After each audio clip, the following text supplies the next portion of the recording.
Syaitanirrajim. Bismillahirrahmanirrahim. Assalamualaikum warahmatullahi wabarakatuh. Alhamdulillahirabbil alamin wassalatu wassalamu ala asyrafil anbiya'i wal mursalin wa ala alihi wa sahbihi ajmain, amma ba'. Alhamdulillah, anda bersama saya Dai Aiman dalam Tanyalah Ustaz Biar Tahu Jangan Keliru. Apa khabar para penonton sekalian? Diharapkan semua dalam keadaan baik-baik, sihat, sejahtera. Baru lepas solat subuh berjemaah, baca Al-Quran pun berjemaah juga, dan dapat kita saksikan Tanyalah Ustaz pada hari ini. Dan kepada anda semua, pada hari ini anda sedang menyaksikan secara langsung Tanyalah Ustaz dengan topik solat dan wanita. Anda juga boleh menonton siaran hari ini secara HD di www.tonton.com.my. Jadi para penonton sekalian, topik kita ni cukup menarik ya, berkaitan dengan solat dan wanita. Tadi baru lepas solat. Tetapi mungkin kita nak lihatkan, ada beza ke solat di antara lelaki dan wanita? Dan adakah perkara-perkara yang kadang-kadang kita rasa, betul ke tidak solat yang kita lakukan setiap hari? Menjawab persoalan kita pada hari ini, kita bawakan kepada anda Al-Fadhil Ustaz Dr. Nur Muhammad Hadi. Apa khabar Dr. HD? Alhamdulillah. Alhamdulillah. Terima kasih Ustaz kerana bersama dengan kita pada hari ini. Ada kalau tengok je muka Ustaz, mesti lepas ni ada praktikal kan. Siapalah yang dia bawa hari ini, okey? Jadi kepada Al-Fadhil Ustaz, topik kita ni memang cukup menarik lah, dekat dengan jiwa kita. Makcik-makcik tu hari-hari dia solat kan. Tak tinggal-tinggal solatnya. Alhamdulillah. Ini yang kita nak. Inna salata tanha 'anil fahsya'i wal munkar. Sungguh solat dapat mencegah kita daripada perbuatan keji dan perbuatan mungkar. Jadi Ustaz, hari ini kita nak bicara tentang solat dan wanita sebagai mukadimah pertemuan kita pada hari ini. Ustaz, tafadhal. Bismillahirrahmanirrahim. Alhamdulillahirabbil alamin wassalatu wassalamu ala asyrafil anbiya'i wal mursalin wa ala alihi wa sahbihi ajma'in. Amma ba'. Alhamdulillah, pertamanya syukur kita kepada Allah. Allah izinkan kepada kita untuk kita mendekatkan diri kepadanya, untuk sentiasa mencari ketakwaan dan keredaan. Semoga kita kekal dalam hidayah Allah Subhanahu wa taala. Terima kasih kepada Dai Aiman. Semoga Allah merahmati dan meredai kepada semua tim dalam program Tanyalah Ustaz. Semoga Allah menyediakan kepada kita syurga insya-Allah, kerana kita menyediakan yang terbaik kepada penonton-penonton masyarakat di luar sana.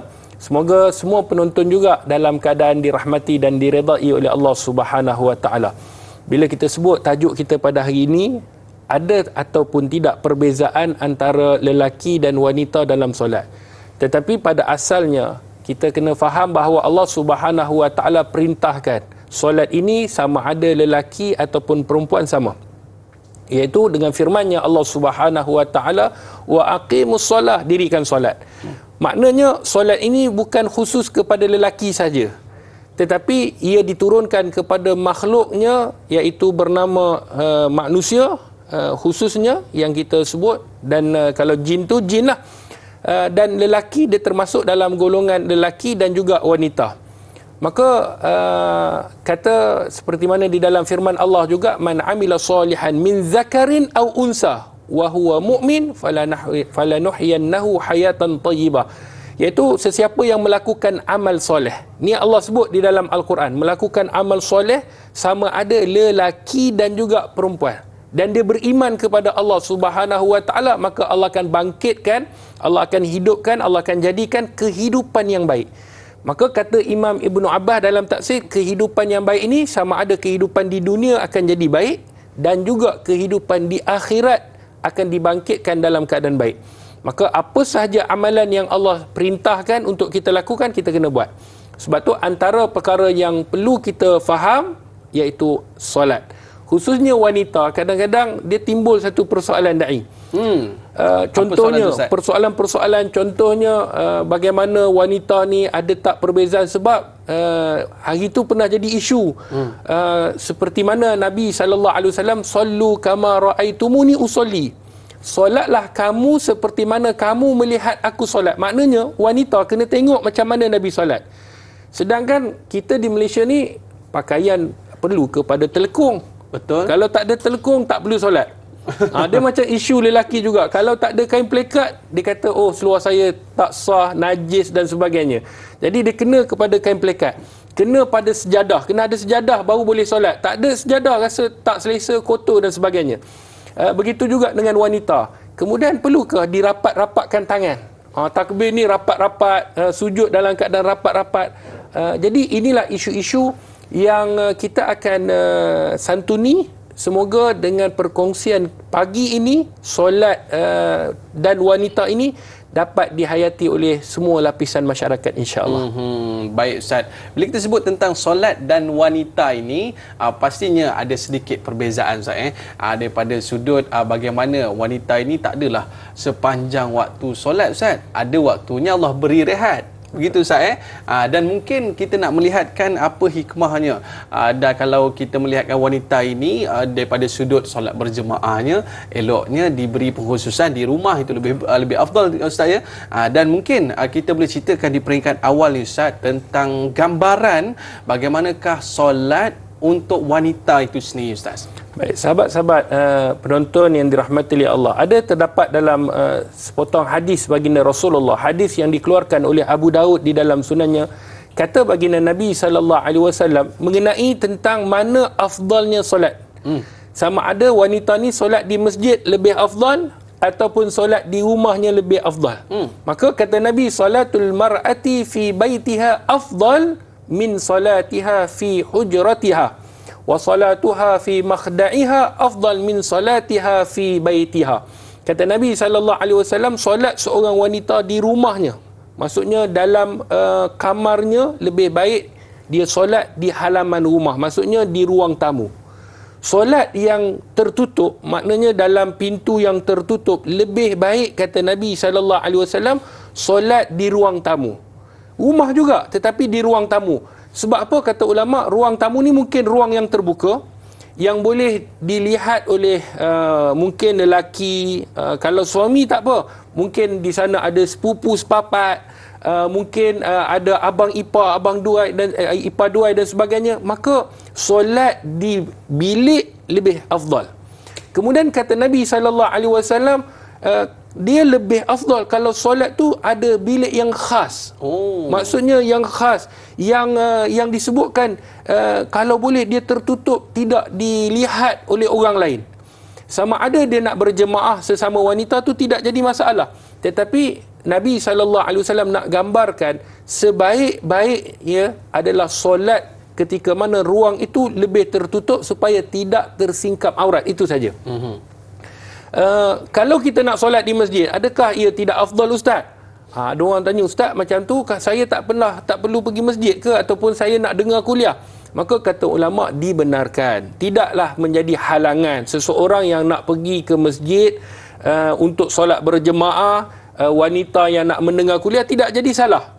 Tetapi Nabi nak berikan kepada kita satu gambaran bahawa solat yang paling bagus bagi wanita adalah di rumah dia, dan yang paling baik adalah dalam bilik yang tertutup bersama jemaah perempuan saja. Ini disebutkan di dalam hadis yang dikeluarkan oleh Abu Daud dan disebutkan oleh para alim ulama. Cuma apabila seorang wanita dia nak keluar, nak pergi ke masjid, dia ada syarat. Yang pertama, tidak timbul fitnah. Kan kadang-kadang dia pakai bling-bling. Contohlah dia punya telekong tu daripada jauh nampak dah. Makcik lijah dah sampai dah. Dia punya cahaya pantulan tu kadang-kadang dengan menarik perhatian, kena jaga. Yang kedua, jangan sembur minyak wangi. Kadang-kadang sekilometer dah bau dah. Jadi kena jaga benda-benda. Kemudian bila tidak ada, ini disebutkan oleh para alim ulama, bila tidak ada keperluan, jangan duduk di masjid itu saja. Maknanya kalau dah habis zikir, dah habis kuliah, terus balik. Kemudian yang paling penting, mendapat keizinan suami. Dan suami kena berikan. Ini seperti mana yang disebutkan dalam hadis baginda Rasulullah, apabila wanita meminta kebenaran untuk pergi ke masjid, maka suami kena benarkan. Maka solat di masjid untuk nak mendengar kuliah, untuk nak dapat orang kata suasana solat berjemaah itu tidak jadi masalah. Tetapi solat di rumah bagi wanita itu lebih afdal kata baginda Nabi SAW. Masya Allah, itulah perbezaan di antara solat laki dan juga solat wanita. Dan juga kalau kita lihat di sini bahawa orang laki jangan dia ambil, ni kata ustaz kata boleh buat bilik kat rumah. Itu orang perempuan je tau. Orang laki kena pergi masjid. Betul ustaz ya? Betul. Okey, baik, kita ada sahabat kita di Facebook bersama dengan Zura Azlin Sufian. Soalannya, bagaimana yang dikatakan solat muslimah lebih berkualiti? Jika solat bersendirian di rumah, bolehkah kita memakai pakaian yang ringkas? Contohnya seluar pendek atau t-shirt tanpa lengan. Adakah itu dikira tidak beradab ketika di hadapan Allah Subhanahu Wa Taala? Mohon pencerahan ustaz. Sebab saya tengok ustaz adalah seorang pakcik tu ustaz, dia relax je pakai keplekat, baju tak pakai ustaz. Ataupun dia pakai singlet je. Boleh ke gitu ustaz? Baik, terima kasih kepada Puan Jura Azlin kerana sudi bertanya dalam program Tanyalah Ustaz. Jawapannya adalah, yang pertamanya kita kena tahu aurat antara lelaki dan perempuan dia ada perbezaan. Lelaki daripada pusat hingga ke lutut. Maka kita sebut lelaki dulu. Sekiranya seorang lelaki memakai kain plekat, ni selalu kami di madrasah dululah, ni cerita madrasah pondok. Saya pernah pondok di Mojokerto, Surabaya, Indonesia. Umur 12 tahun waktu tu. Bila kita solat, kadang-kadang ada orang solat dia daripada pusat hingga ke lutut. Dia kata itu adalah aurat. Maka dia pakainya kain plekat, kemudian dia bertakbir. Adakah solatnya sah? Maka kata ulama, solatnya sah dengan hukumnya makruh. Oh, makruh. Solat sah sebab tutup aurat. Tetapi hukumnya makruh. Kenapa? Di dalam mazhab Syafi'i menyatakan bahawa kita kena meletakkan sesuatu di atas bahu. Kerana adab kita dengan Allah Subhanahu Wa Taala. Ini disebutkan di dalam kitab Al-Majmu' Syarah Al-Muhazzab yang dikarang oleh Imam Nawawi, yang menyatakan bahawa kita kena berpakaian. Sebab tu kalau sekiranya seseorang, suami kita malas sangat pakai singlet. Singlet ni memanglah ada sesuatu di bahu tetapi tidak menutup keseluruhan bahu. Dan singlet ni ada dua jenis. Satu yang jenis macam baju pagoda tu, kan, yang ada macam lengan. Satu lagi yang tak nipis, yang tak ada lengan. Jadi yang tidak ada lengan ni hukumnya makruh. Solatnya sah, hukumnya makruh. Kalau yang ada lengan ni tidak jadi masalah. Cumanya bila kita beradab dengan Allah, bila kita berhadapan dengan Allah yang menciptakan, yang menjadikan, kita kena pakai pakaian yang terbaik. Makna pakaian terbaik tu, pakaian tu bersih, pakaian tu selesa, pakaian tu bukanlah pakaian yang kita rasa biarlah nak jumpa Allah pun. Maknanya kalau boleh pakaian tu adalah pakaian yang kita pakai dalam keadaan kita reda nak berjumpa dengan Allah Subhanahu Wa Taala.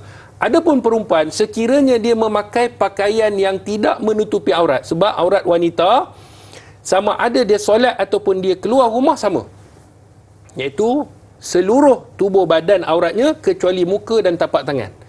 Jadi bagi wanita yang solat, sekiranya tersingkap aurat, maka hukumnya bila dia tak menutup dengan segera, maka hukumnya batal. Tak tahulah kalau tiba-tiba wanita solat pakai seluar pendek, tak boleh lah sebab aurat dia. Cuma ada sana perbahasan ulama. Sekiranya wanita dia pakai seluar, dia solat dalam keadaan pakaiannya ketat, apa hukumnya? Dia tak pakai telekung, tapi pakaian dia ketat. Tutup dah. Tapi pakaian dia ketat. Maka jawapannya, solatnya sah dan hukumnya makruh. Solatnya sah, hukumnya makruh. Sekiranya dengan syarat, sekiranya pakaian itu tidak menampakkan auratnya. Nampak aurat ni maksudnya menampakkan kulit auratnya. Adapun kalau nampak, ialah kadang-kadang dia pakai seluar tu kan kadang ketat kan. Ada orang kata ni, nampaklah bentuk. Maka kata para alim ulama, sekiranya dia solat dalam keadaan begitu, maka solatnya tetap sah, hukumnya makruh. Sebab tu kita di Asia ni kebiasaan mereka akan pakai telekung. Sebab apa? Sebab tak nak bagi nampak aurat itu, supaya tidak terjatuh hukumnya dalam keadaan makruh. Jadi sahabat kita ni dia tanya macam mana yang berkualiti tu Ustaz? Adakah dengan pakai telekung itu telah dikira berkualiti? Baik, bila kita sebut tentang kualiti ataupun tidak, yang penting adalah dia menutup aurat dengan baik, maka wuduk dengan sempurna, solat dengan khusyuk, maka itulah solat yang berkualiti. Jadi kita dengar dah. Mungkin kita nak lihat selepas ini dengan lebih jelas macam mana yang disebutkan perbezaan di antara lelaki dan wanita, dan macam mana solat wanita yang sebenar secara praktikal. Betul. Boleh Ustaz? InsyaAllah. Tapi para penonton jangan berganjak ke mana-mana. Kembali selepas ini, tanyalah Ustaz, biar tahu jangan keliru. Pergi ambil wuduk dulu.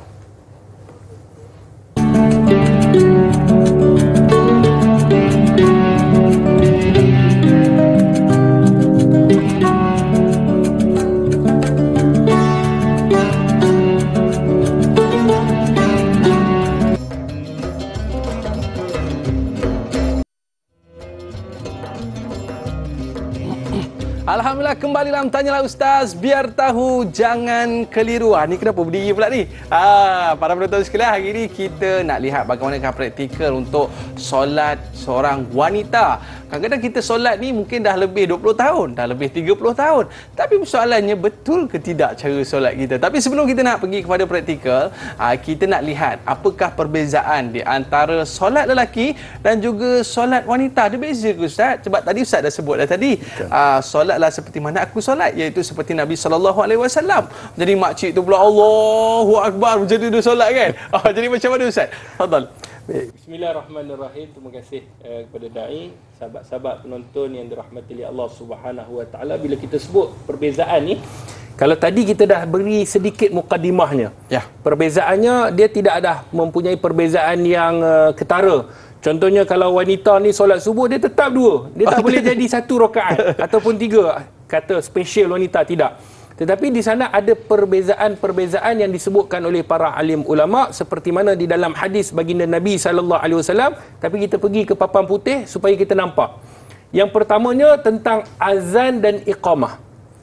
Kalau kita lihat, bagi lelaki, ni adalah perbezaan solat lelaki dan wanita. Bagi lelaki yang di sebelah kalau saya ni di sebelah kanan lah, di belah sinilah. Okey. Lelaki ini disunatkan azan dan iqamah. Maknanya wanita ni lelaki ni disunatkan untuk melaungkan azan dan juga untuk melaungkan iqamah. Itu yang pertama. Kalau wanita, dia azan tidak disunatkan. Tak perlu azan.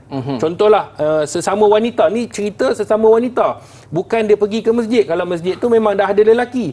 Ni contohlah dia buat satu program wanita saja, maka tidak disunatkan azan, tetapi disunatkan hanya iqamah. Itu perbezaan nombor satu. Nombor dua, tentang aurat yang kita dah sentuhkan tadi, iaitu pusat sehingga ke lutut. Ini aurat bagi lelaki. Adapun aurat bagi wanita pula dalam solat seluruh anggota kecuali muka dan tapak tangan. Itu nombor dua. Nombor tiga pula mengenai tentang sujud. Kalau bagi lelaki, merenggangkan tangan. Maksudnya tangannya direnggangkan dan menjauhkan perut daripada lutut. Nanti kita akan tunjukkan praktikalnya. Adapun wanita, merapatkan anggota badan dan merapatkan perutnya dengan lututnya ketika sujud. Ini pun kita akan tunjukkan praktikal. Ini berdasarkan hadis Nabi SAW. Dalam hadis yang dikeluarkan oleh Imam Al-Baihaqi, di dalam sunannya, Nabi meminta untuk dirapatkan bagi wanita, kerana solat bagi wanita dan lelaki itu ada perbezaan. Itu bagi sujud. Adapun suara pula, perbezaannya, kalau lelaki dia boleh menyaringkan, maksudnya dengan bacaan yang kuat. Kalau wanita, memperlahankan suara pada kadar jemaah mereka sahaja yang dengar.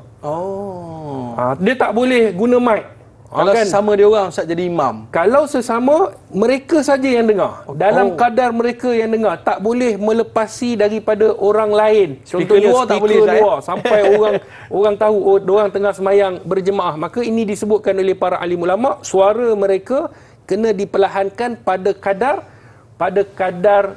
jemaah saja yang dengar. Sebab tu, kalau kita tengok pada minggu-minggu yang lepas tentang saf wanita, lelaki dia ke hadapan.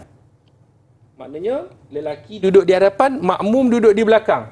Tetapi bagi saf wanita, dia hanya keluar sedikit saja. Depan sikit je. Depan sedikit dalam satu saf, dia tak seperti lelaki kena depan. Dia keluar sedikit, dan bila dia bacakan ayat suci Al-Quran, Al-Fatihah ataupun surah, ketika mana solat yang memerlukan bacaan yang kuat, maka bacaannya mestilah yang hanya dengar jemaahnya saja. Kemudian yang kelima, apabila dia nak menegur imam, maka kalau lelaki bertasbih subhanallah kalau imam salah. Adapun wanita, dia menepuk tangan. Tepuk tangan pun ada cara dia, bukan begini tepuk. Macam seronok imam salah. Tidak. Menepuk tangan ini iaitu menepukkan tapak tangan kanan kita di atas belakang tangan kiri. Begini. Contohnya bila solat ni. Gitu. Sekali. Jangan buat 3 kali berturut-turut. Boleh membatalkan solat. Jadi sekali. Orang yang menjadi imam, dia kena faham itu adalah isyarat bagi wanita yang mana ada kesalahan yang dilakukan oleh imam, mungkin tertinggal rukun ataupun tertinggal kunut dan sebagainya. Maka isyarat kesalahan itu kalau lelaki tasbih, kalau wanita adalah dengan menepuk tangan. Dan sekiranya wanita ni solat dengan suami, kan dia nak masuk syurga sama-sama, solat dengan suami, tiba-tiba suami salah dalam bacaan, boleh ataupun tidak wanita ni menegur? Sekiranya solat bersama dengan suami, maka kata para alim ulama dalam mazhab Syafi'i, dibenarkan isteri menegur. Sekiranya suaminya tepuk juga, Ustaz? Tegur dengan suara boleh. Okey. Tegur dengan suara dalam bacaan lah. Contohnya dia tertinggal iyyaka na'budu wa iyyaka nasta'in. Contoh, tertinggal.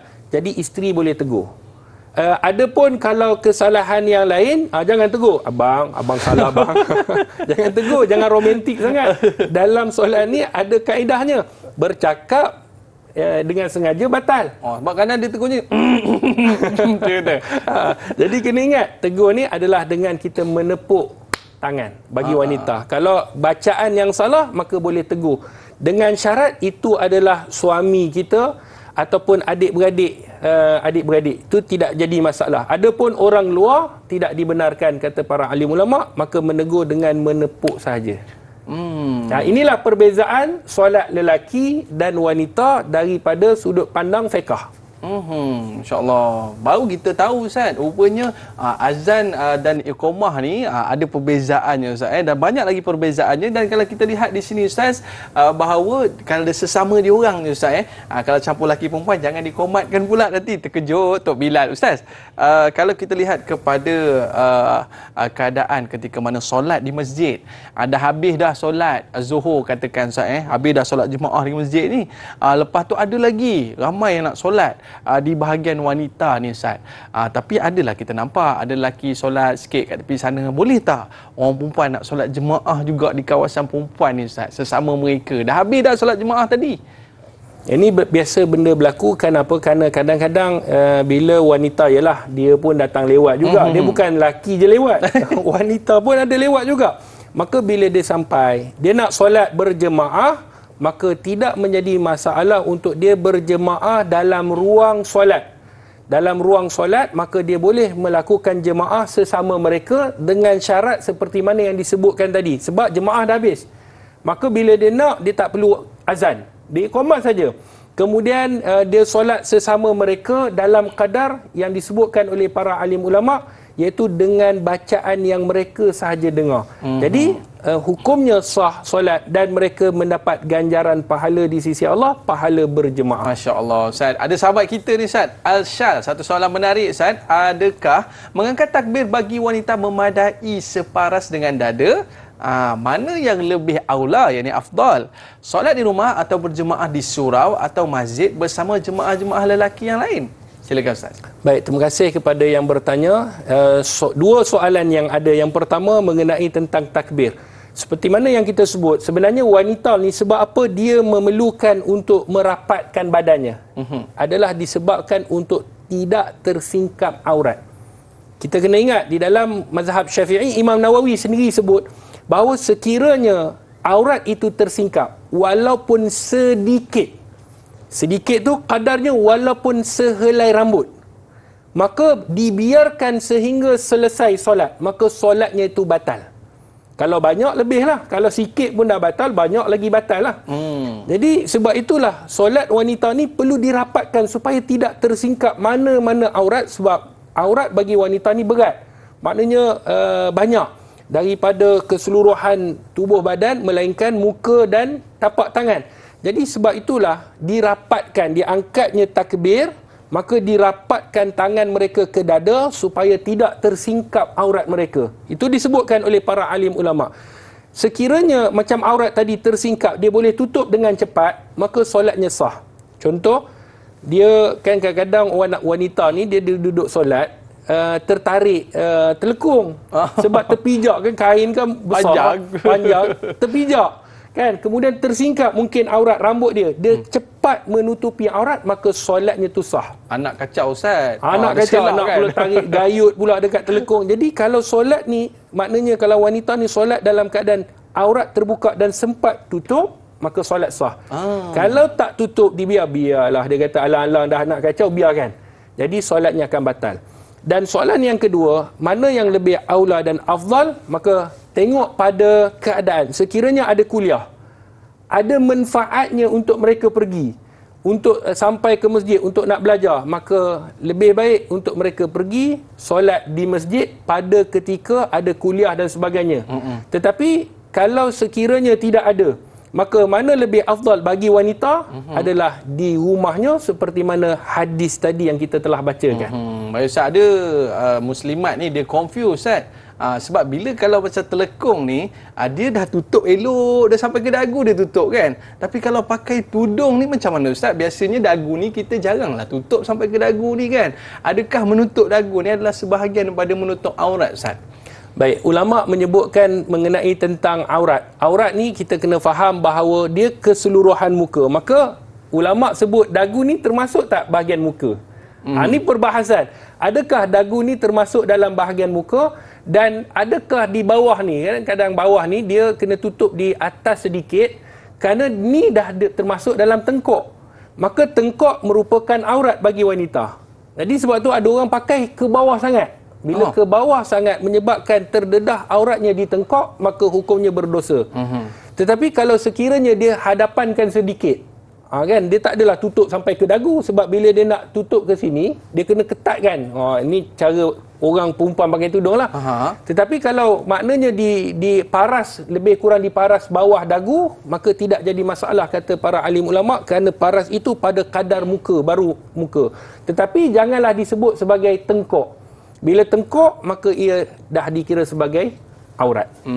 Baik Ustaz, ada kalau kita tengok dalam keadaan, yalah Ustaz, minta maaf lah nak tanya, ada makcik ni dia pakai telekungnya Ustaz, dalam tak pakai apa Ustaz? Macam mana keadaannya tu Ustaz? Baik, sebenarnya bila kita sebut tentang tak pakai apa, dia pakai telekung, tapi dalam tak pakai apa, tak pakai apa, tidak jadi masalah sebenarnya. Sebab sekiranya telekung itu telah menepati ciri-ciri yang tidak kita nampak auratnya, tidak nampak kulitnya, maka tidak jadi masalah. Okey. Kalau sekiranya nampak, contohnya nampak, kalau kita tengok ni, tengok dengan kadar yang biasa, bukan kadar kita pergi rapat tenung. Kan, kalau begitu, maka sekiranya kita lihat daripada jauh, kita tak nampak warna kulit, maka solatnya sah. Tetapi kalau daripada jauh pun dah nampak, contoh macam transparent pula dah boleh nampak, maka hukumnya tak sah. Maklumlah telekung maklum tu colour putih Ustaz.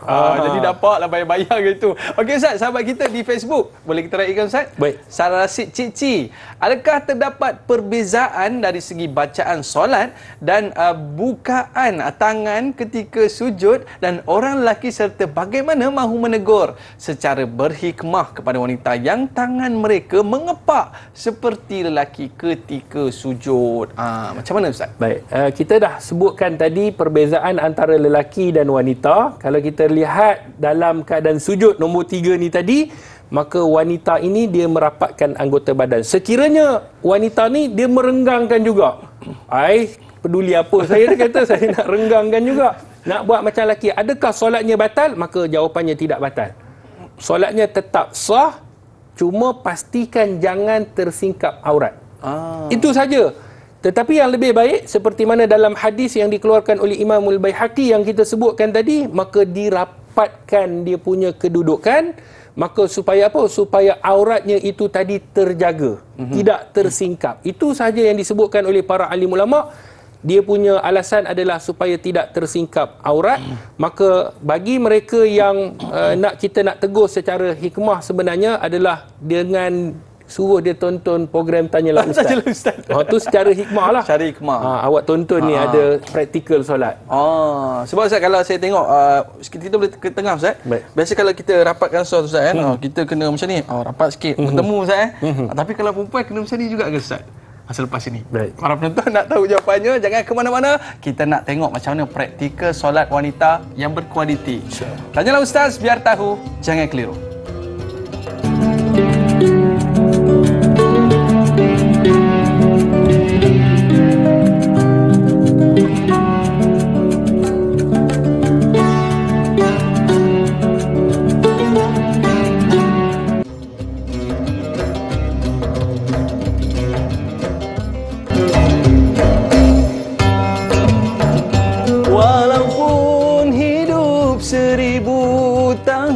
Kalau tak sembayang apa gunanya? Alhamdulillah, kembali dalam Tanyalah Ustaz, biar tahu jangan keliru. Tapi ini bukan segmen nasyid Ustaz. Sebab kita berdiri pula kat depan dia. Tapi sebenarnya kita nak saksikan bagaimanakah praktikal untuk solat wanita sebenarnya. Sebablah maklum ni dah 50 tahun ada kata solat, tapi dia confuse macam mana solat yang mengikut cara sunnah Nabi SAW. Tafadhal Ustaz. Alhamdulillah, terima kasih pada da'i. Saya ingat saya nak sambung chorus tadi. Sambung chorus tadi saya. Tetapi kerana masa tu tak ada, tak apa. Nanti kita sambung lain kali. Okey, baik. Sahabat-sahabat penonton yang dirahmati oleh Allah Subhanahu Wa Taala, kita ada tetamu yang mana kita nak tunjukkan bagaimana cara praktikal solat. Cuma untuk permulaannya ini adalah isteri. Jadi boleh disentuh. Senanglah. Supaya kita nak tunjuk. Maksudnya kita nak tunjuk bagaimana cara untuk kita mengerjakan solat, khususnya bagi wanita, supaya wanita di luar sana faham. Jadi kita kena tunjuklah. Yang pertama, pakaiannya. Pakaian seperti mana yang kita nampak dan kita tahu bahawa dia mestilah menutupi aurat. Sebab tu ada orang tanya, da'i dan sahabat-sahabat penonton, kalau saya pakai pakaian biasa, jubah, tanpa pakai telekung, boleh ataupun tidak? Maka jawapannya, sekiranya ia menepati hukum syarak, seperti mana dia keluar, seperti itu juga dia solat. Sebenarnya telekung ni di negara kita ataupun di negara ASEAN saja, di Nusantara. Di luar, kalau di macam saya belajar di Morocco ataupun di Mauritania, mereka memakai kain dililit-lilitnya satu badan. Maka itulah keluar, itulah solat. Sebab tu kalau kita tengok di negara Arab, tak pelik mereka tak ada pakai telekung. Kita hadiahkan telekung, mereka pun tak pakai. Sebab dia kata, ialah dengan pakaian ni bukan pakaian tradisi mereka. Jadi sekiranya kita pergi nak keluar, pergi tempat kerja, nak pergi beli, pergi pasar dan sebagainya, pakaian itu seperti mana kalau pakaian kita keluar, pakaian itu juga boleh dibawa solat. Jadi cuma kata para alim ulama, bila kita memakai telekung, dia lebih kita rasa keselesaan tu. Jadi inilah cara pakaiannya.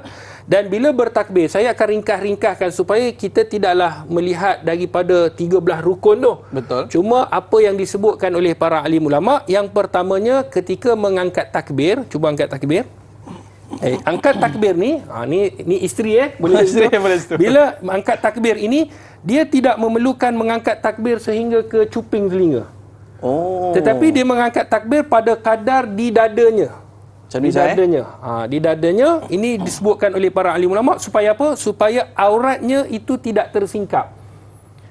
Kalau dia dah pakai telekung, sudah pasti tidak tersingkap lah. Adakah salah sekiranya dia nak sampai ke atas? Kan, contohnya sampai ke atas, maka tidak salah. Sama ada dia merapatkan ke dadanya begini ataupun dia mengangkat atas seperti mana lelaki, cuma dia kena rapatkan daripada tangannya yang direnggangkan, dia rapatkan. Adapun lelaki, dia kena angkat takbir dengan merenggangkan sedikit. Betul? Kita merenggangkan. Adapun wanita dengan merapatkan. Ni, rapatkan daripada sikunya ke dadanya, dirapatkan. Okey. Kemudian ini yang disebutkan, satu. Yang kedua, kita nak fokus kepada sujud. Kebiasaan wanita kena tahu bahawa muka ini, anggota sujud ada 7. Yang pertama, dahi. Yang kedua, tapak tangan ni. Kedua belah tapak tangan. Yang ketiga, yang itu dah 2 dan 3. Sebab ada 2 tangan. Okey, dah 3. Kemudian keempat dan kelima, lutut. Dia jangan tak cecah lutut pula. Itu menonggeng namanya. Jadi dia kena cecah lutut. Dah berapa dah? 5, Ustaz. 5. Kemudian kedua hujung jarinya, kaki. Ada 7. 7. Maknanya 7 anggota itu mesti bersentuhan. Cuma antara 7 ni, satu yang kita kena jaga. Muslimat kena tahu. Apa dia? Dahi. Kebanyakan wanita, dan ada juga wanita yang sujud di atas telekung yang dipakainya. Kalau telekung tu diletak macam sejadah ni, dia tak bergerak dengan kita, tak apa. Sebab tak ada orang lagi, dia solat, dia gerakkan sejadah dengan dia. Kan? Dia nak rukuk pun dia letak. Tak. Maknanya sejadah itu statik, duduk. Maka kata ulama, benda yang statik, yang duduk, yang tak bergerak dengan kita, maka tidak jadi masalah kita sujud atasnya. Sejadah, kapet, apa sahaja yang kita sujud, tak bergerak dengan kita, serban, maka dia tidak membatalkan solat kita. Tetapi yang bergerak dengan kita ni, seperti ni. Telekung, ni bergerak ni sebab dia pakai, bergerak dengan serban yang kita mungkin pakai, kopiah, kain ridak ke Ustaz? Kain ridak dan sebagainya. Sekiranya sujud di atas dalam mazhab Syafi'i, jumhur kata tak batal. Contohnya Abu Hanifah, memang ada hadis Nabi SAW yang mana sahabat solat dalam keadaan panah, dia letakkan tangannya, lapik tangannya, sujud. Nanti kita akan tunjuk praktikal. Okey. Tetapi dalam mazhab Syafi'i mengambil hadis yang mana batal. Kalau sekiranya dia sujud di atas telekung ni lah. Contohnya begini, boleh fokus. Okey, bila sujud, sujud di atas telekung. Nampak? Contohnya saya duduk sebentar. Bila dia sujud, okey, bangun. Okey, yang ni telekung, yang dipakai selari dengan dia, maknanya dia pakai bersama dengannya. Bila dia nak sujud, dia lapik. Kan, dia angkat macam ni, dia lapik. Okey, sujud sekali lagi. Lapik. Ni nampak, dia sujud. Maka sujudnya ini dalam mazhab Syafi'i tidak sah. Tidak sah. Tidak sah. Sebab dahi tidak cecah kepada lantai. Sebab dia kena kepada benda yang mengikut kita. Okey, bangun. Jangan batal wuduk pun dah cukup. Baik. Jadi ketika mana dia sujud, maka dia sujud secara biasa. Jangan lapit dengan telekung, maka sujud seperti biasa. Tarik sikit telekung ni. Okey, sujud. Nampak? Dia sujud dekat betul-betul sejadah. Maka sujudnya ini dah dikira sebagai sah. Okey. Okey, boleh bangun. Tapi Ustaz, ada mereka ni dia pakai telekung ni Ustaz sampai menutupi dahi tu Ustaz. Macam mana tu? Baik, contoh. Bila dahi, ruang dahi ni kena tahu sebab dahi orang dia lain. Ada dahi luar, ada dahi kecil, kan? Kalau sekiranya dia menutup dia punya telekung sehingga ke bawah dahi tu, maka kata ulama sah sekiranya ada sebahagian dahi yang kena. Bukanlah semua. Tak, semua lebih baik. Lebih baik. Paling afdal, paling sempurna mengenai semua dahi. Tetapi sekiranya mengenai separuh daripada dahi ataupun sedikit daripada dahi, dia sujud juga ada dahinya, maka hukumnya sah. Okey. Macam tu juga dengan rambut. Kadang-kadang ada orang rambut, dia ada rambut yang tebal. Bila sujud tu memang tak kena dahi langsung. Yang tu tak sah. Tak sah. Tetapi kalau ada rambut yang macam contoh, kadang ada 3-4 helai rambut, bagi lelaki lah ni, 3-4 helai rambut, ataupun dia ada rambut yang jatuh. Bila dia sujud, kena separuh ataupun sebahagian daripada dahi, kata ulama' dalam mazhab Syafi'i, hukumnya sah. Tapi tak sempurna. Bila kata tak sempurna, markah tu kurang lah. Itu kata kesempurnaan solat. Kita nak full mark. Maka solat biar dahi kita tidak ada apa-apa halangan untuk kita sujud dengan sempurna. Bila sebut tentang wanita pula tadi, sebab kita tak boleh nak tengok daripada segi dalam sebab dia pakai telekung, tapi saya nak kena tunjuk lah. Okey. Untuk lelaki boleh saya pergi Sila tafadhal Ustaz. Kalau lelaki, perbezaan kita dah sebut tadi, dia mesti merenggangkan tangan. Contohnya, bila dia sujud ni, tangan ni mesti direnggangkan. Begini. Itu lelaki Ustaz Ni lelaki, dan dia punya perut dengan ke lutut. Ni lutut, ni perut mesti diangkat. Mesti diangkat. Maknanya begini diangkat. Tidak rapat, nampak? Ini bagi lelaki. Adapun wanita dia mesti merapatkan. Contohnya, dia tak perlu sampai ke telinga, dia mestilah ke dada begini. Ni kalau dada dia letak tangan dia begini, kemudian dia sujud, kemudian lutut dengan perutnya dihimpitkan. Dihimpitkan begini. Nampak? Dalam keadaan yang bolehlah, tak perlulah dia tekan sangat. Okey. Jadi dalam keadaan rapat, maksudnya dia merapatkan perut dengan lututnya sekadar yang dia mampu. Contohnya beginilah, dia rapatkan. Duduk dalam keadaan rapat. Dan tangan ni juga dirapatkan. Ini seperti mana hadis yang dikeluarkan oleh Imam Al-Baihaqi, dirapatkan ketika mana sujud. Kata para alim ulama, perut dengan lututnya mestilah dirapatkan. Tetapi kalau direnggangkan, maka adakah solatnya itu batal? Maka solatnya tetap sah solatnya. Cuma jaga-jaga jangan sampai tersingkap aurat. Takut-takut bila dia renggang, mungkin kalau terlekung tidak jadi masalah. Pakaian yang biasa ni. Pakaian yang biasa mungkin ternampak, mungkin terselak dan sebagainya. Sebab tu dirapat-rapatkan. Dan bahagian perut dengan lutut dan paha ni mestilah dirapatkan. Tadi tangan rapat, Ustaz? Tangan rapat macam ni. Kalau lelaki dia buka. Okey. Tapi pada kadar juga, kalau lelaki solat berjamaah jangan sigung orang sebelah pula. Macam gini, Ustaz? Dia begini. Orang pun sujud atas dia punya siku. Jadi kalau solat berjamaah, tengok pada keadaan. Kalau tak boleh renggang, kita rapatkan.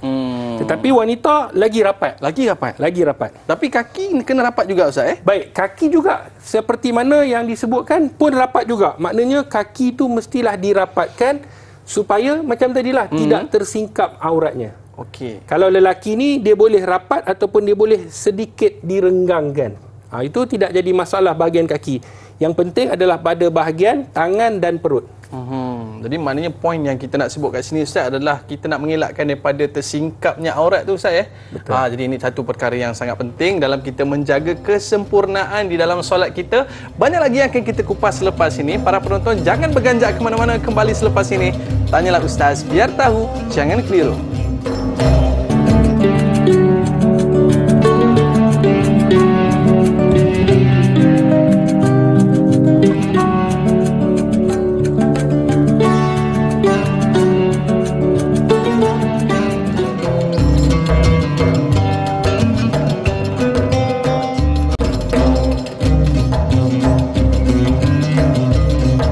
Akademi Al-Bayan kini sedang usaha menjalankan kerja-kerja pembinaan kompleks tahfiz dakwah anak-anak mualaf yang pertama di Malaysia. Seperti mana tuan-tuan, puan-puan dapat lihat di belakang saya. Setiap sumbangan yang tuan-tuan berikan, insya-Allah akan mendapat ganjaran di sisi Allah Subhanahu Wa Taala.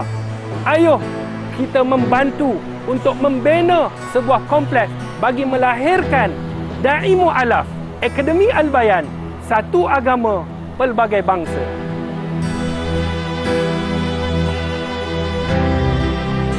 Alhamdulillah, kembali dalam Tanyalah Ustaz, biar tahu, jangan keliru. Macam mana? Seronok tak dapat kita belajar praktikal solat pada hari ini? Supaya apa? Kita dapat pastikan bahawa solat kita itu lebih sempurna. Bukan kata tak sah, tapi kita nak dapatkan yang lebih sempurna. Tadi Ustaz, saya ada tanya kepada Al-Fadhil Ustaz, kalau orang lelaki ni kadang-kadang kaki dia agak terbuka sedikit. Bila nak merapatkan soft tu, kita akan rapatkan kaki kita betul-betul, Ustaz. Adakah begitu juga keadaan bagi wanita? Baik, secara ringkas sahabat-sahabat penonton yang dirahmati oleh Allah, rapat ataupun tidak sebenarnya mengikut keselesaan. Sebab solat ni kalau kadang lelaki ni dia ikut sejadah. Macam minggu lepas kita dah sentuh bab soft ni, dia renggangkan dia punya kaki sehingga tidak memberikan keselesaan. Wanita dan lelaki mesti dalam keadaan sama. Cuma kalau wanita ni dirapat-rapatkan supaya tidak tersingkap aurat. Itu saja. Sekiranya dia nak kangkang sedikit ataupun dia nak lebarkan sedikit kakinya, boleh ataupun tidak, maka hukumnya sah. Tidak jadi masalah dan tidak dikurangkan pahala. Tidak jadi masalah. Macamlah tadi juga bila kita rapat-rapatkan supaya aurat kita itu terjaga dan terpelihara. Supaya bila kita solat, tidaklah ternampak aurat dan akhirnya akan membatalkan solat khususnya bagi wanita. Baik Ustaz, macam Ustaz sebutkan sebentar tadi, waktu saya pun belajar di luar negara Ustaz, saya tengok mereka ni kalau waktu di kolej Ustaz ataupun di universiti, mereka ni dengan pakaian mereka tu sendiri, ada yang kadang-kadang seluar relax je Ustaz. Dan baju pun biasa je, dan tudung yang ada tu diorang terus masuk dalam solat dan terus solat je Ustaz. Jadi boleh tak kita nak buat macam tu kat Malaysia ni Ustaz? Sebenarnya dia kena lihat kepada uruf juga. Sekiranya uruf itu membenarkan, kerana al-adah muhakkamah, adat ini juga boleh menjadikan sesuatu hukum. Selagi mana hukum itu tidak bercanggah dengan Quran dan sunnah baginda Nabi sallallahu alaihi wasallam.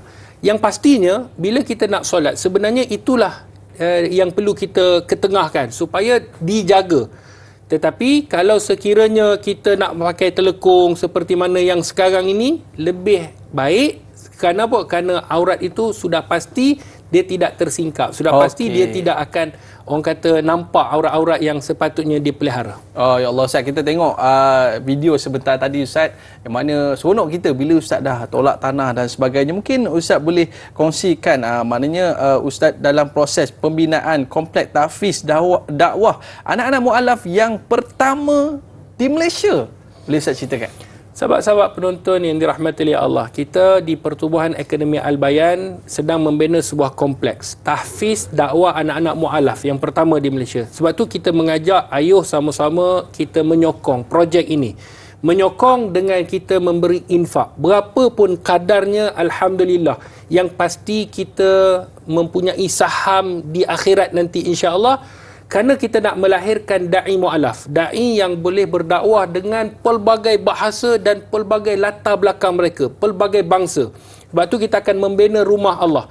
Dan yang spesialnya, masjid tiga budaya, masjid tiga pintu ni, nama pun tiga pintu, tiga budaya. Ada budaya Cina, ada budaya Melayu, ada budaya India. Supaya apa? Apapun budaya kita, kita menyembah Allah yang Esa. Islam tidak menghalang budaya, tidak menghalang bahasa, tidak menghalang bangsa daripada kita bersama. Sebab tu kalau kita tengok sejarah baginda Nabi SAW, Bilal. Kita tahu Bilal bukan daripada keturunan Arab. Begitu juga Salman Al-Farisi, Faris, daripada negara Faris.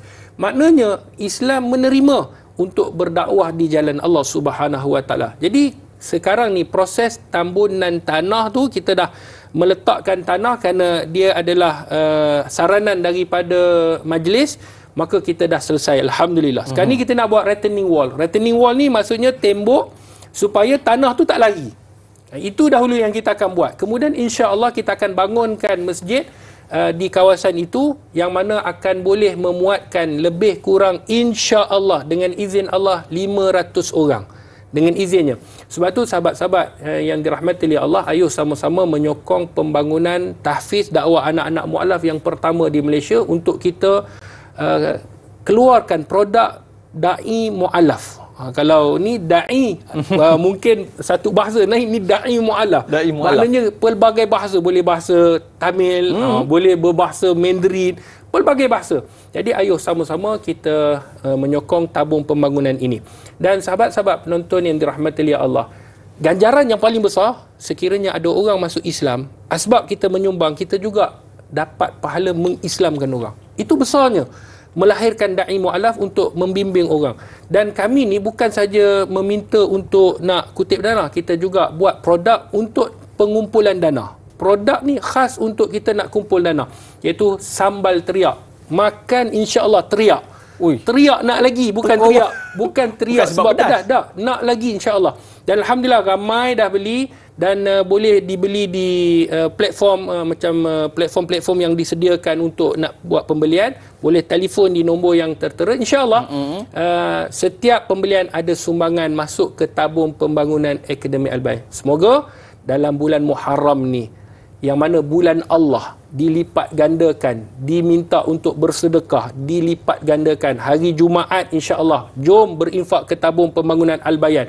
Hari subuh setiap pagi tu sediakan tabung, boleh infak, boleh buat potongan. Semoga Allah merahmati, Allah meredai, boleh layari. dalam laman web www.academyalbayan.com. Di sana pelbagai info ada e-book secara percuma dan ada nombor bank yang tertera. InsyaAllah ganjaran di sisi Allah pasti Allah akan berikan kepada mereka yang sentiasa mempunyai nilai hati yang ingin melihat dakwah di sisi Allah terus berkembang dan mendapat ganjaran mengislamkan orang lain, insya-Allah. Sebab ada makcik ni dia tanya dia nak sumbang untuk masjid, Ustaz. Tadi Ustaz sebut masjid 3 pintu. Betul. Special masjid ni, Ustaz. Mungkin Ustaz boleh cerita sikit tentang pembinaan masjid ni, Ustaz. Baik, sahabat-sahabat yang dirahmati oleh Allah, masjid 3 pintu ni yang uniknya adalah kita memang ambil dia punya konsep budaya itu daripada budaya latar belakang pelbagai bangsa. Kita nak tunjukkan, kalau kita tengok ada masjid Beijing contohnya, itu budaya Cina saja. Tetapi 3 budaya digabungkan dalam satu masjid. Budaya Cina, budaya India, budaya, sebenarnya banyak budaya, banyak etnik, tetapi kita nak gabungkan yang besar. Ketiga-tiga ini kita akan nampak di masjid dan dikenali sebagai masjid 3 pintu. Ni menjadi satu pusat dakwah bukan saja di Malaysia, bahkan kita dapat kunjungan daripada sahabat-sahabat daripada Singapura, daripada Brunei. Ada datang jumpa, baru-baru ni datang daripada Singapura pukul 1 pagi. Ustaz, saya nak bagi sumbangan. Dia nak datang, dia nak jumpa, nak bagi sumbangan pukul 1 pagi. Jadi kita gagahkan juga untuk pergi berjumpa. Alhamdulillah, daripada Singapura, Indonesia, Thailand, kemudian Brunei dan negara-negara ASEAN menyokong projek ini. Jadi kita sama-sama memohon semoga Allah merahmati, meredai. Kalau kita duduk di Malaysia, kita tak menyokong projek Ummah ni, maka segan kita, malu kita. Inilah tugas dakwah kita. Ayo sama-sama kita berinfak ke tabung pembangunan Akademi Al-Bayan. Jadi kepada mereka yang mungkin nak hubungi ustaz ke, ataupun nak menyumbang ke, ataupun nak cari ustaz ni kat mana ni, nak bagi duit ni kan, macam mana ustaz? Baik, kita ada di merata lah. InsyaAllah merata ni maksudnya di media sosial. Kita pun ada media sosial juga. Maka boleh follow pada FB, IG, TikTok. Kemudian ada YouTube. Di sana ada kelas-kelas pengajian yang percuma yang kita sediakan. Untuk mu'alaf kita dah buat. Jadi untuk pengajian macam contoh sambungan fiqah, ada kelas-kelas yang kita sediakan praktikal dan kita bagi e-book, nota percuma. Semuanya adalah untuk masyarakat supaya dakwah itu terus berkembang. Jadi boleh snap gambar ni, boleh orang kata boleh nak berkongsikan ataupun boleh message, insya-Allah. Jadi kepada mereka yang menyumbang ni ustaz, ada benda ke yang ustaz nak bagi free gift kepada mereka? Baik. Yang menyumbang ni insya-Allah yang pertama free gift dia daripada Allah. Oh insya-Allah, insya-Allah. Itu ganjaran pertama. Sebab kita nak mengumpul dana. Tetapi insya-Allah ada hari-hari kalau sampai Ramadan kita akan bagi e-book secara percuma. Dan ada buku yang dicetak. Cuma cetakan tu tak banyak. Kita cetak 300 saja. Siapa yang cepat dia dapat. Jadi insya-Allah yang terbaru kita akan keluarkan haji, panduan haji dan umrah praktikal, ada gambar. Dia tak ada tulisan panjang-panjang, tak ada. Kita buat secara ringkas. Nanti insya-Allah boleh tengok di laman web dan kita akan keluarkan panduan solat secara grafik, secara ringkas. Puasa dah ada, kemudian korban dah ada, kemudian inspirasi mu'alaf dah ada, cuma kita akan keluarkan lagi, memperbanyakkan lagi supaya kita menjaga kualiti buku yang kita keluarkan itu secara percuma. Secara percuma je. Betul. Alhamdulillah. Ustaz sebut tadi inspirasi mu'alaf, Ustaz. Mungkin ada tak kisah-kisah mu'alaf yang bersama dengan Al-Bayan ini dapat memberi inspirasi kepada kita untuk kita menyumbang kepada Al-Bayan? Sahabat-sahabat penonton yang dirahmati oleh Allah, sebenarnya kita banyak dah menyingkap inspirasi mu'alaf. Mereka ni mendapat hidayah bukan senang. Mereka mencari hidayah tu. Kita tak sama macam kita. Macam saya dilahirkan dalam keadaan Islam terus. Nama-nama Nur Muhammad Hadi. Memang itu dah lihat. Tapi mak saya Punjabi masuk Islam, Syekh. Dia masuk Islam kerana mendengar azan. Dai pun tak tahu saya ni anak mu'alaf. Saya anak mu'alaf sebab tu muka macam ala Shah Rukh Khan sikit.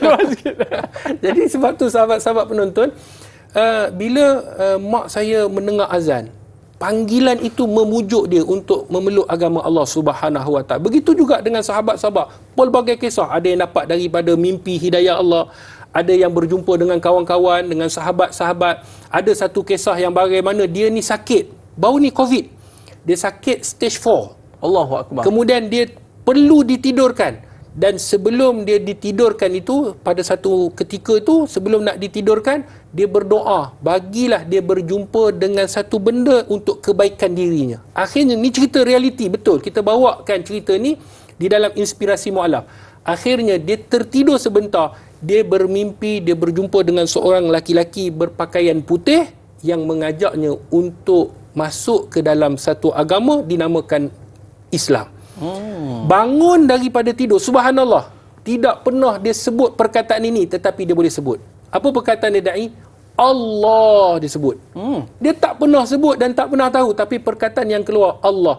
Dan akhirnya dia bebas daripada penyakit COVID, stage 4 dah, nak perlu ditidurkan, bebas, dan akhirnya dia memeluk agama Allah dan sekarang ni menjadi da'i mu'alaf. Da'i mu'alaf.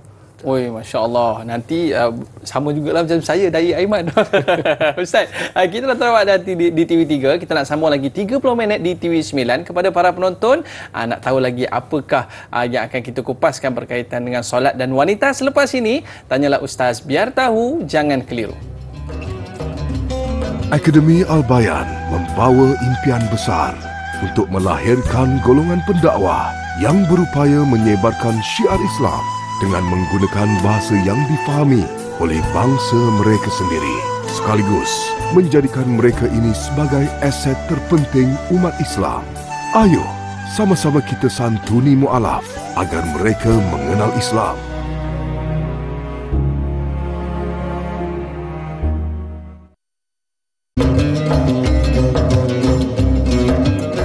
Alhamdulillah, kembali dalam Tanyalah Ustaz, biar tahu, jangan keliru. Terima kasih kepada para penonton yang kekal setia bersama dengan kita dalam topik solat dan wanita. Tapi bukan wanita je Ustaz yang kena tengok. Orang lelaki pun kena tengok juga, macam Ustaz lah tadi kan. Mengajar isteri untuk betulkan solat tadi kan.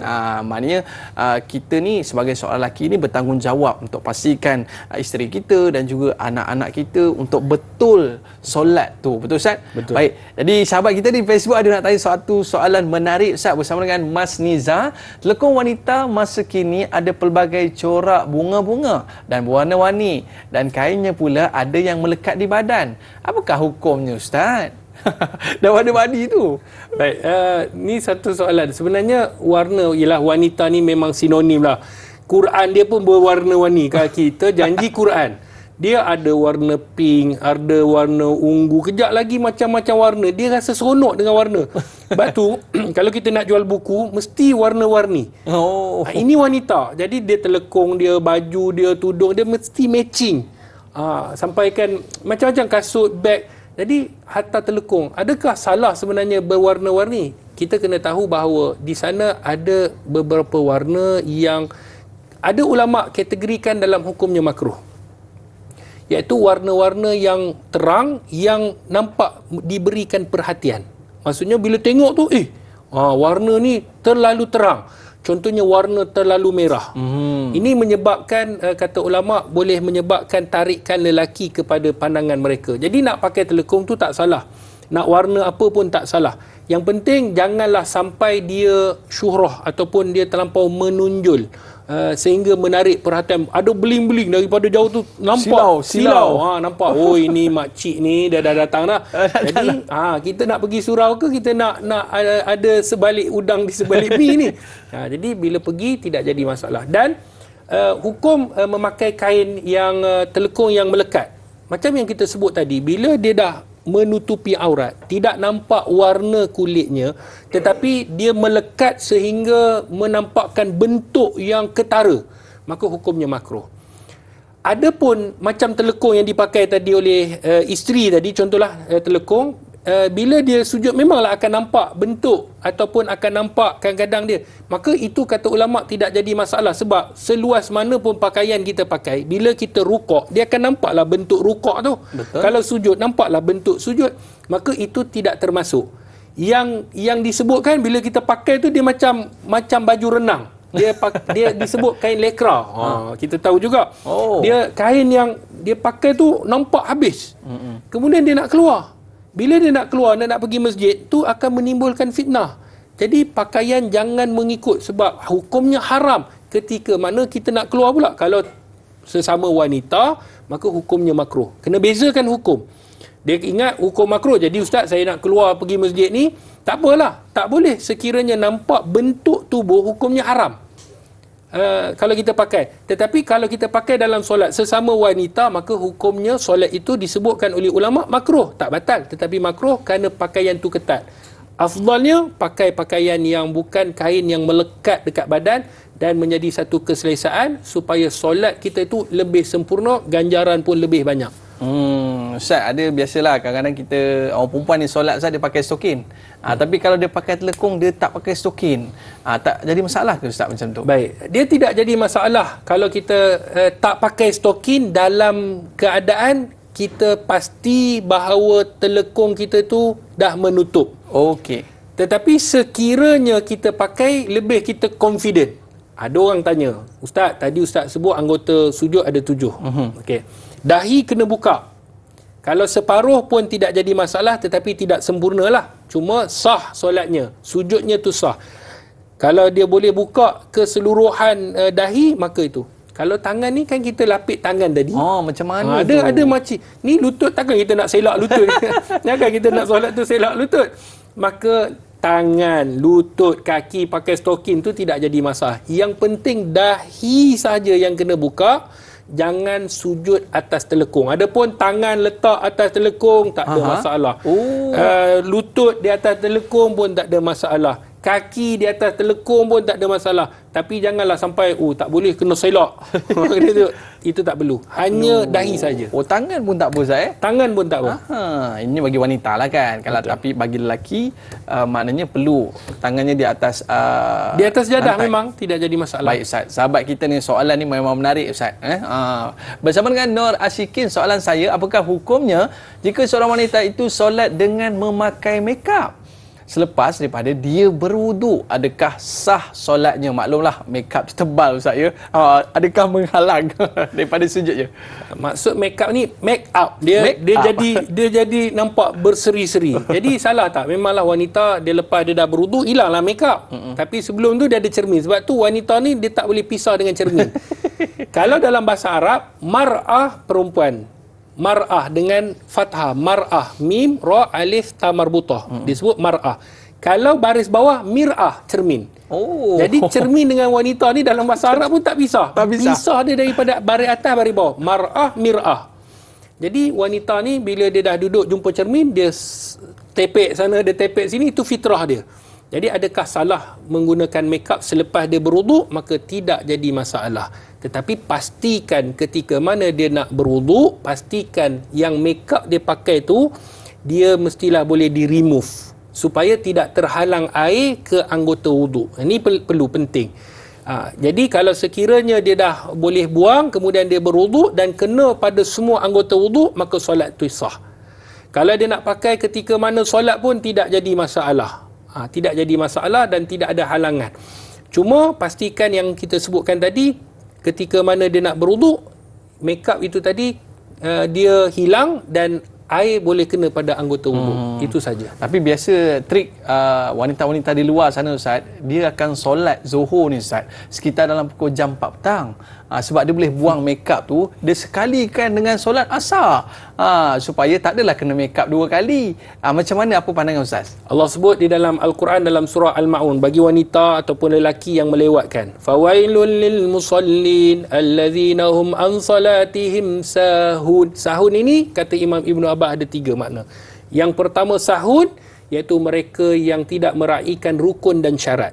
Yang kedua, mereka yang melewatkan sehingga hampir keluarnya waktu tanpa sebab uzur syar'i. Uzur syar'i mungkin tertidur, mungkin pengsan, mungkin terlupa. Itu uzur syar'i.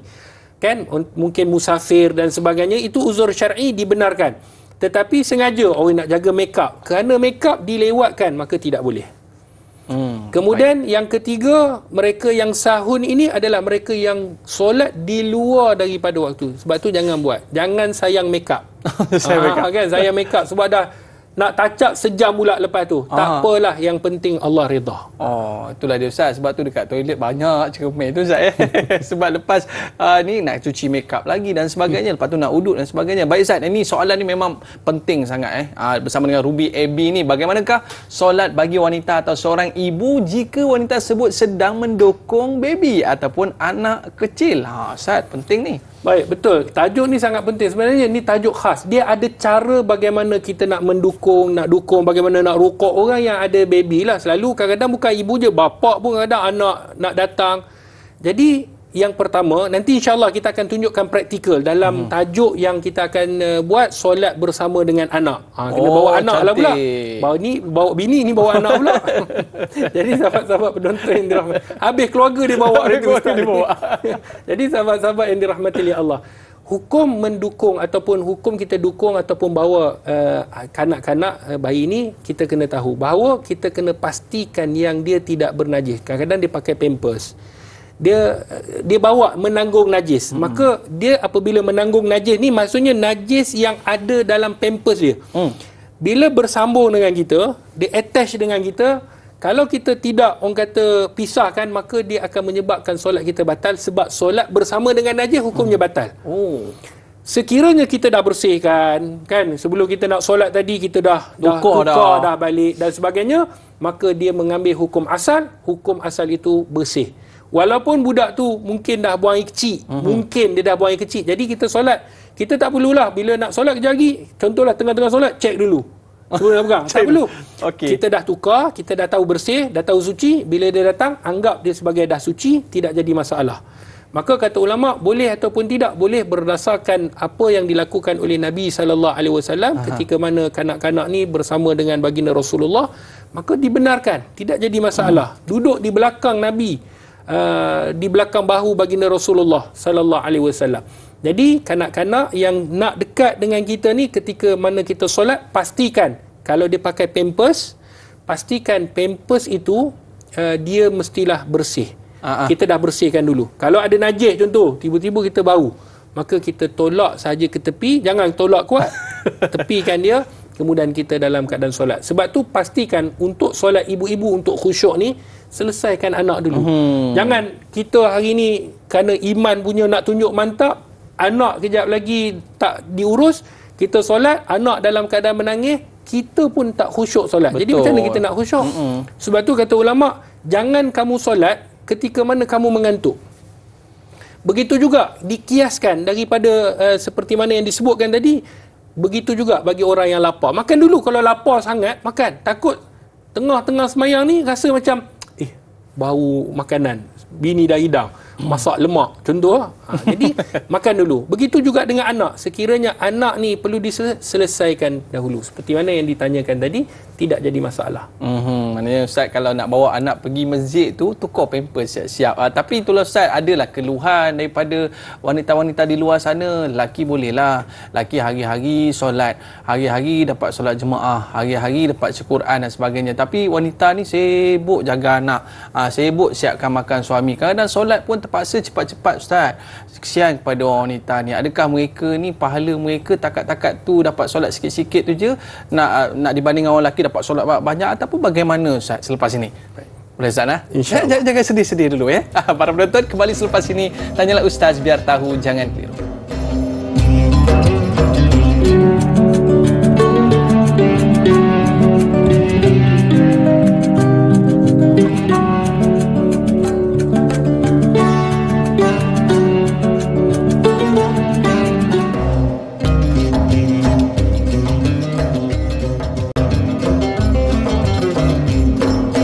Alhamdulillah, kembali dalam Tanyalah Ustaz, biar tahu jangan keliru. Solat dan wanita.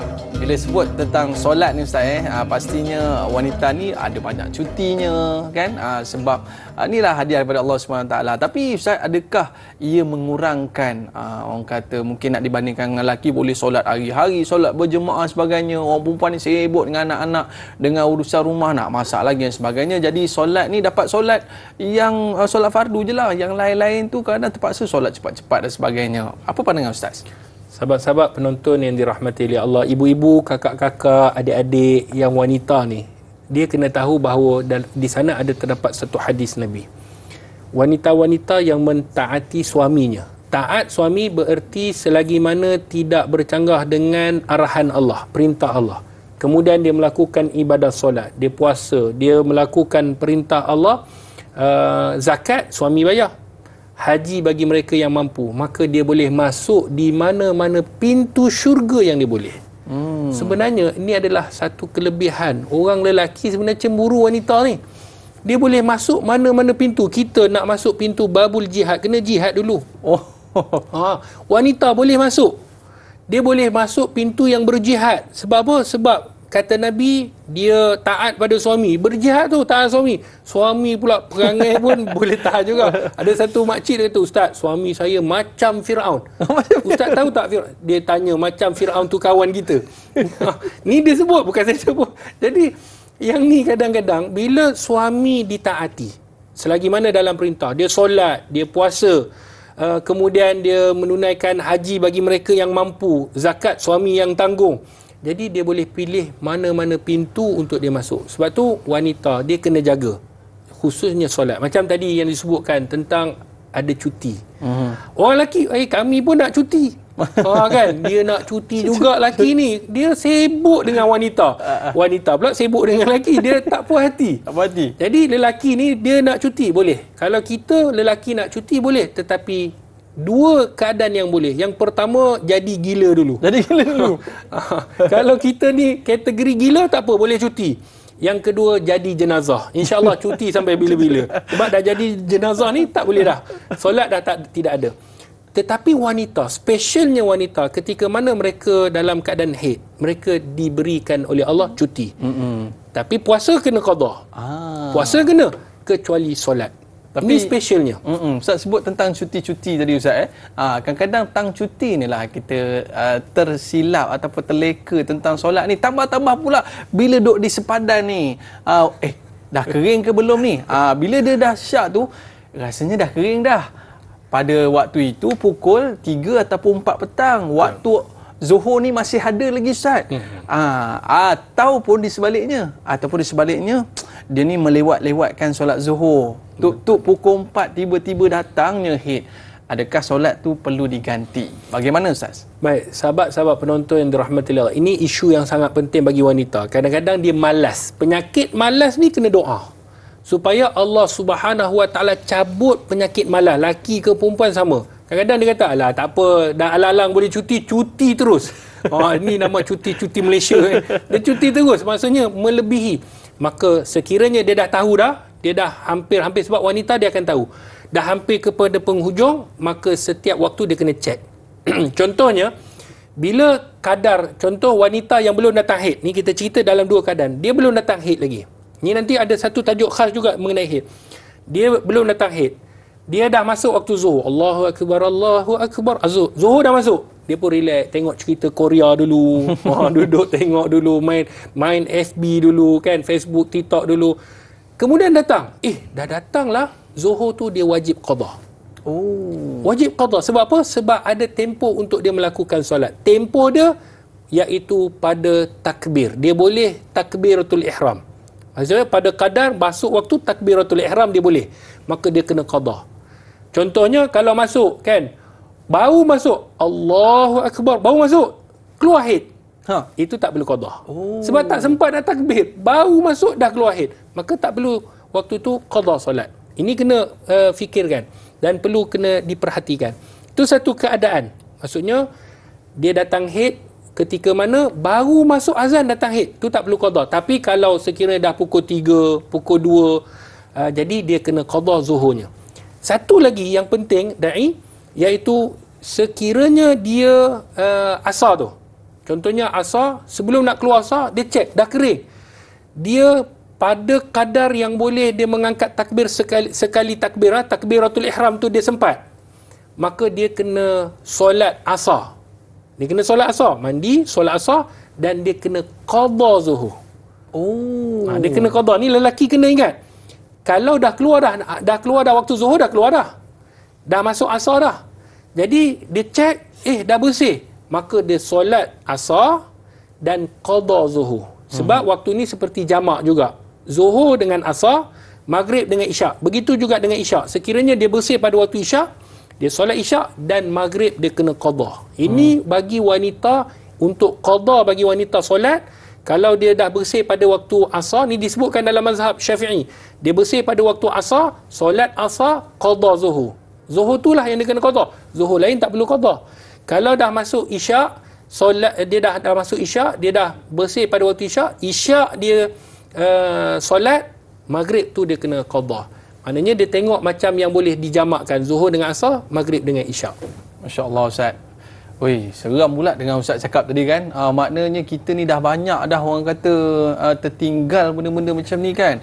Tapi tak apa Ustaz, maknanya kita cuba usaha untuk menggantikan balik mana-mana yang kita tertinggal dan sebagainya Ustaz kan. Baik, kita bersama dengan sahabat kita di Facebook bersama dengan Fadli Mat Shah. Apakah antara rukhsah yang diberikan kepada wanita untuk membolehkan mereka qada ataupun melewatkan sedikit untuk melakukan solat tersebut? Tafadhal Ustaz. Baik, terima kasih kepada Cik Fadli kita.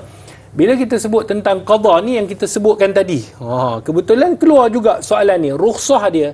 Kalau wanita ni contohnya diberikan kepada wanita rukhsah ni, maknanya pada kadar ketika mana dia haid, dia keluar, waktu tu dia tak perlu qada. Maksudnya kalau keluarnya kata contohlah dia keluar pada waktu subuh. Waktu dah masuk waktu subuh tu, masuk waktu subuh, dia tak sempat takbiratul ihram. Maknanya waktu itu dia tak perlu qada sebab tak sempat langsung. Tetapi sekiranya ada gap setengah jam, dah masuk waktu setengah jam, maka subuh tu dia tengok dah tak boleh, dah keluar haid. Dia pergi tanda tidak, dah keluar, tetapi dah setengah jam ataupun 15 minit sempat untuk bertakbiratul ihram kata ulama. Maka subuh tu nanti dia qada, bukan qada waktu tu sebab dah haid. Jadi dia qada selepas dia suci, subuh tu dia kena qada. Kena ingat betul-betul subuh tu kena catat, saya dah masuk waktu subuh, kemudian saya cek dah keluar haid, maknanya keluar ketika mana dah waktu tu boleh sempat takbiratul Allah, sempat takbiratul ihram, maka kata ulama dia kena qada. Okey. Baik Ustaz. Kalau sekiranya secara ringkas, sekiranya dah di luar daripada waktu, contoh dah di luar daripada waktu, solat isyak dia dah solat, subuh tak masuk lagi, cek sebelum nak masuk subuh dah keluar haid, maka subuh tu tak perlu qada lah sebab subuh tak masuk lagi. Macam tu. Jadi untuk rukhsah ni hanya kepada mereka yang haid sahaja, yang tidak perlu melakukan solat. Adapun qada, sekiranya macam yang kita sebutkan tadi, dah masuk waktu, dia cek dan waktu tu sempat dia takbir, maka dia kena qada. Dan sekiranya dia cek pada waktu hujung-hujung asar, pukul 6.30 macam tu, dia cek dah kering, dia pun mandi, dia solat asar seperti biasa, zuhur dia kena qada. Ramai yang tak qada kadang-kadang, dia kata zuhur saya dah terlepas. Tak, ulama dalam mazhab Syafi'i kata kena qada zuhur. Begitu juga dengan isyak. Kalau dia dah isyak, contohnya dia dah solat isyak pukul 3 pagi contohlah, pukul 2 pagi dia cek bangun-bangun, dah kering, dia pun mandi wajib, kemudian dia solat isyak, dia kena solat isyak. Sekiranya tak solat isyak, berdosa dia sebab dah kering pada waktu tu. Dan waktu maghrib kena qada. Macam tu. Tu dalam mazhab Syafi'i disebutkan dalam ulama seperti mana jamak zuhur dengan asar, maghrib dengan isyak. Kalau sekiranya dia cek waktu maghrib, maghrib dah kering, zuhur asar tadi kena qada, tak perlulah sebab maghrib boleh dijamakkan dengan isyak saja, maka dia solatlah maghrib seperti biasa, isyak pun seperti biasa. Kalau kering pada waktu zuhur, jadi subuh kena qada tak perlulah. Zuhur seperti biasa, dah kering, mandi wajib, solat zuhur seperti biasa, asar seperti biasa. Itu dia. Kita perlu ambil catat poin-poin penting ni supaya apa, kita tidak tertinggal solat kita. Takut kita Ustaz. Tadi Ustaz ada sebutkan tentang wanita ni dia tak boleh menyaringkan suara dia dalam solat. Tapi Ustaz, yelah biasalah kan kita kalau senyap je solat tu, tiba-tiba datang pula bisikan-bisikan kan, lagu-lagu pula datang kat situ kan. Jadi kita nak menimbulkan rasa khusyuk ni Ustaz, kita baca tu secara jelas.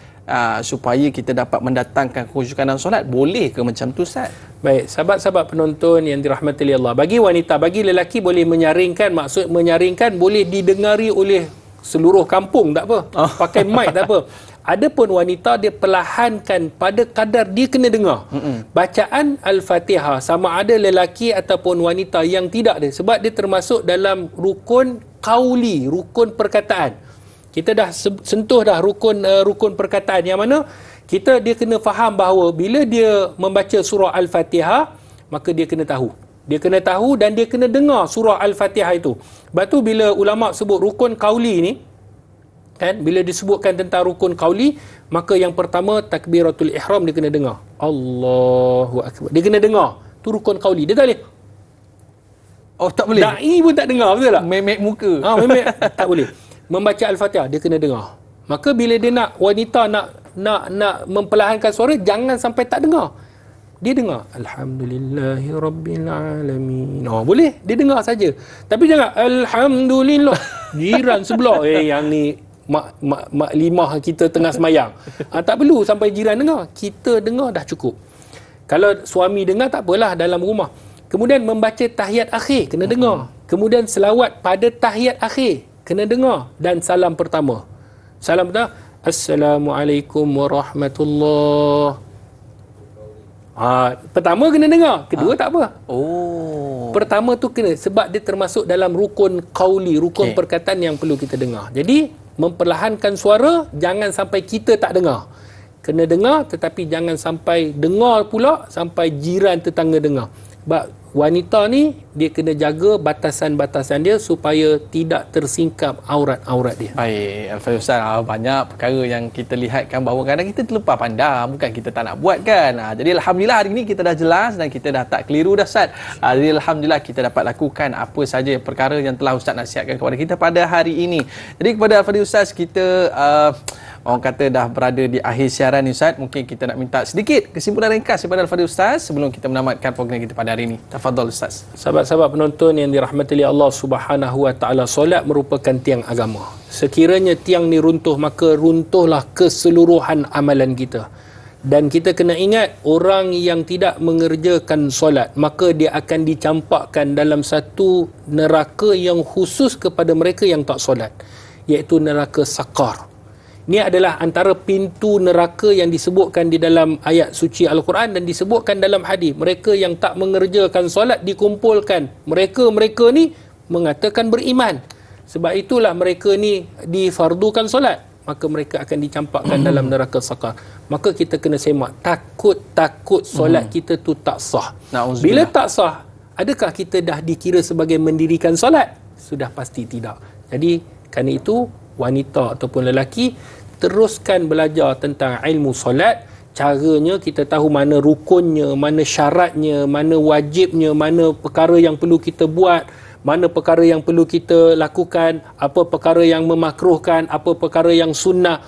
Jadi bila kita belajar, insya-Allah ibadat kita akan perfect dan akan mendapat ganjaran di sisi Allah dengan ganjaran yang banyak. Amin ya rabbal alamin. Terima kasih kepada Al-Fadhil Ustaz. Jadi mengakhiri program kita pada hari ini, kita nak minta Al-Fadhil Ustaz untuk mengimamkan bacaan doa penutup kita pada hari ini.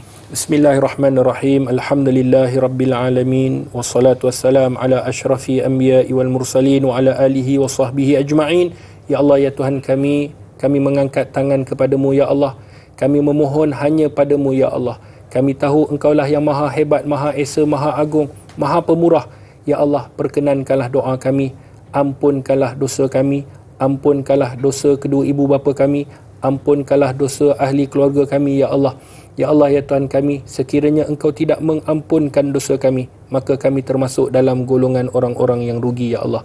Ya Allah, ada di antara kami yang sakit ya Allah, maka sembuhkanlah. Ada dalam kalangan kami yang masih belum mendapat hidayah, berikanlah kepada kami hidayah-Mu. Ada dalam kalangan kami yang berhutang, maka bantulah kami selesaikan hutang. Ada dalam kalangan kami yang memerlukan dan berhajat kepada sesuatu ya Allah, jika ia baik bagi agama kami dan Engkau redha ya Allah, maka perkenankanlah segala hajat kami ya Allah. Ya Allah, terimalah amalan kami, matikanlah kami dalam kebaikan, janganlah Kau matikan kami dalam keburukan. Ya Allah, jadikanlah kami orang yang berilmu ya Allah, berikanlah kami kefahaman ya Allah.